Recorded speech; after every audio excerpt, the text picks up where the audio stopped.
Avi, I want to ask you maybe a broader kind of question to begin our conversation.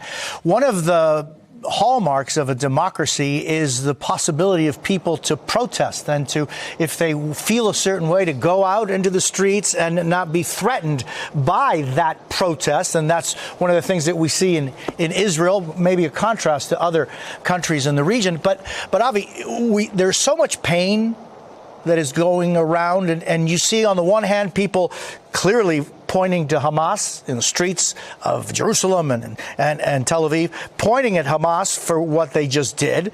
But then there's also massive, it seems, feelings that Netanyahu in many ways has to blame for this. How do you square that? Well, Jose, I would say that tensions and emotions are running as high today as they ever have at any point in this war. The pain is palpable. The heartbreak is real.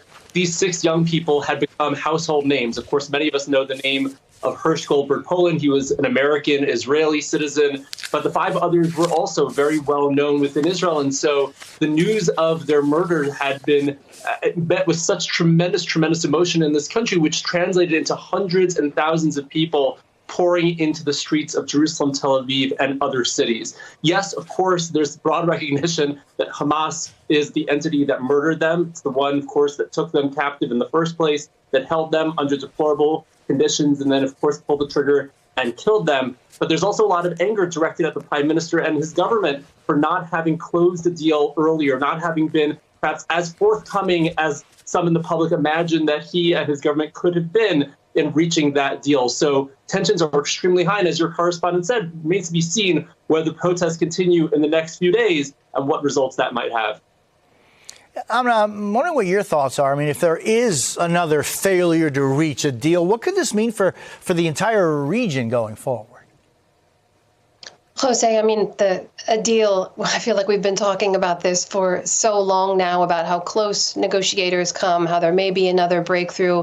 And yet what's proven to be true again and again is there's always been something standing in the way. Previously, we should be clear, the Biden administration has been very forthright to say it's been Hamas standing in the way of a deal. So this change in tone that we're hearing from the Biden administration, I think in which they're saying they don't believe that Netanyahu is doing all he can to work towards a deal, really does speak to this sense of frustration among U.S. officials that they haven't been able to get it across the finish line, that they haven't been able to negotiate another ceasefire to release additional hostages as they did several months ago, to surge aid into Gazans, to stop the killing of now, a death toll has topped 40,000 Palestinians in there. And most importantly, especially to Israel, to free those hostages. That sense of frustration is something I have heard personally from many of the hostage families I've spoken to over the last nearly 11 months. They have long felt that their prime minister, Netanyahu, was not prioritizing the release of their families, and they would acknowledge openly the political pressure he's under from the far-right members of his government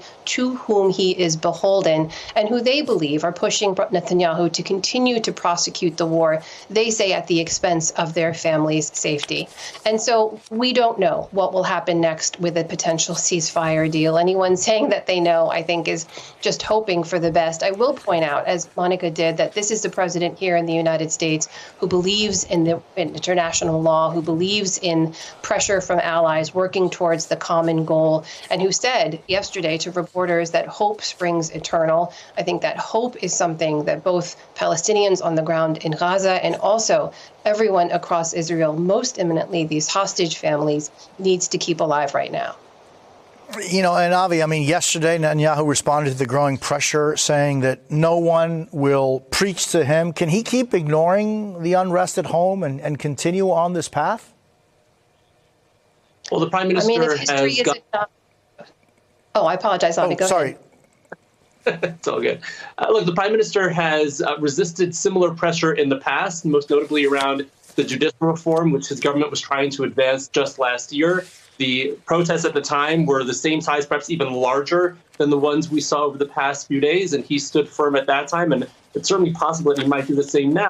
The question is whether his coalition members of his government, are able to withstand that pressure. I think that is where a lot of this rage, a lot of this activity is focused. How can you pick off certain members of his coalition to actually challenge his government and say, look, You're afraid of your government falling because of these other folks who might leave if a ceasefire is pushed through. What about if your government falls because one doesn't come through? What about the families of the hostages who are so tremendously wrought with pain and anguish at this point? When will their word be at least on the same level as those right-wing members of your coalition? And will you perhaps listen to them if they threaten your political survival? I think that's where we're at right now.